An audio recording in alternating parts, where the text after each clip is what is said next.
Bos, siapa sih yang nggak tahu mie? Yap, di Indonesia makanan sejuta umat ini menjadi saingan berat nasi dan roti. Peluang bisnis mie ini pun dijabanin bos sama host cantik Miss Indonesia 2007 Kamidia Radisti. Bertempat di Bilangan Kemang, Jakarta Selatan, Disti membuka kedai mie panjang umur.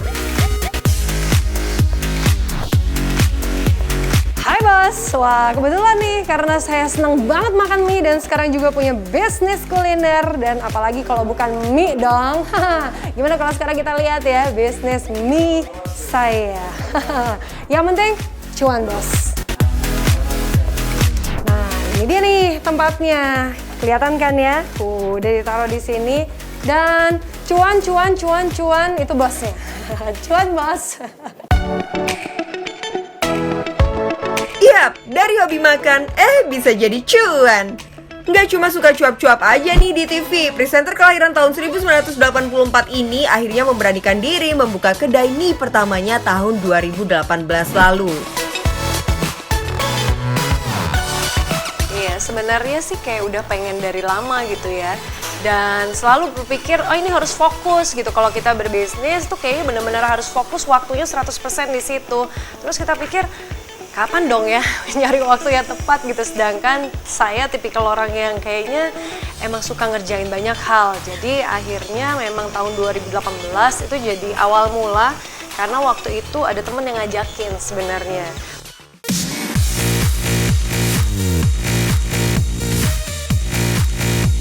By the way, kenapa ya dinamain mie panjang umur? Kalau kita tahu sebenarnya mie panjang umur di Chinese kan memang ada ya mie goreng yang mereka punya filosofi makannya nggak boleh sampai putus dan proses sebenarnya kapan dimakannya itu biasanya kalau nggak Imlek atau lagi ulang tahun. Jadi filosofi itu yang sebenarnya kita ambil walaupun yang kita jual adalah bakmi, bukan mie goreng. Karena kalau mie panjang umur sebenarnya adalah mie goreng gitu. Tapi filosofi untuk panjang umur itu juga termasuk doa akhirnya. Widih, jadi tips nih bos, kalau mau mulai usaha, pikirkan nama brand kamu masak-masak, jangan ngasal. Nama yang baik bisa jadi doa agar bisnis pun berkah. Untuk membuat brand, usahakan simple dan mudah diingat, serta mewakili jenis produk yang kamu jual sesuai target pasar. Oh iya bos, bisnis mie termasuk bisnis yang praktis, proses pengolahannya juga nggak ribet kok. Nggak heran ya kalau dapur yang dibutuhin juga simple banget, nggak perlu ukuran yang besar dan perabotan yang banyak, so bisa hemat modal juga nih. Ada tips lagi nih bos dari Disti. Dari awal jangan sampai urusan rumah tangga terus kemudian kebawa di tempat bisnis atau bisnis kebawa di rumah tangga gitu. Jadi kita juga sama-sama belajar disiplin untuk patuh dengan rules yang kita bikin sendiri.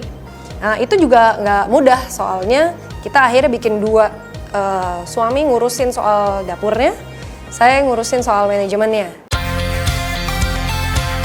Gak main-main ya bos, langkah pertama pasangan suami istri ini dalam merintis bisnis kulinernya adalah dengan melakukan rebranding. Dalam melakukan upaya rebrandingnya, Disti dan suaminya Lutfi sampai harus konsultasi sana-sini loh. Mulai dari berkonsultasi dengan konsultan brand demi mengubah konsep kedai mie-nya, sampai konsultasi terkait menu mie-nya bos, Authentic Chinese Noodle. Sampai akhirnya Disti mendapatkan ide menjual mie karet autentik lengkap dengan suasana negara asalnya.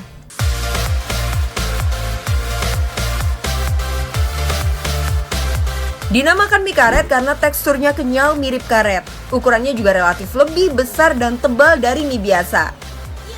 Uniknya nih bos, kalau mie karet pada umumnya terbuat dari telur ayam, Disti bikin pembeda, yaitu mie karet dari telur bebek.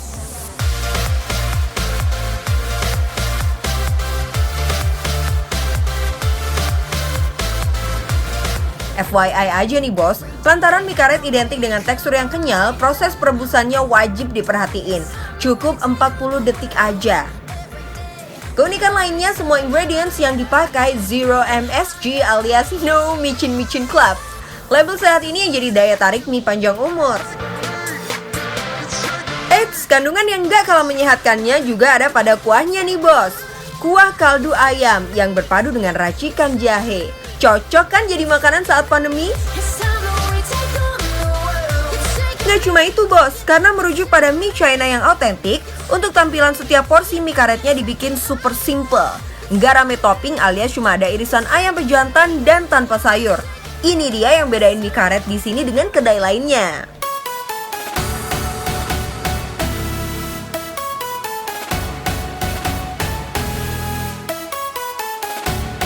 Hayo, siapa yang nggak ngiler lihat mie karetnya?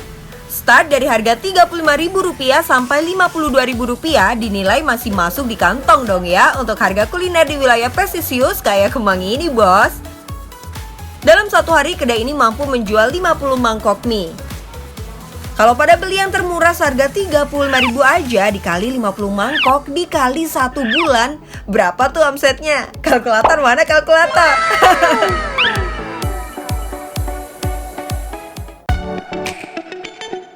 Gimana bos? Udah puas kan kepoin bisnis mie karetnya kami di Disti? Tertarik bisnis kuliner juga kayak Disti? Ini kunciannya bos.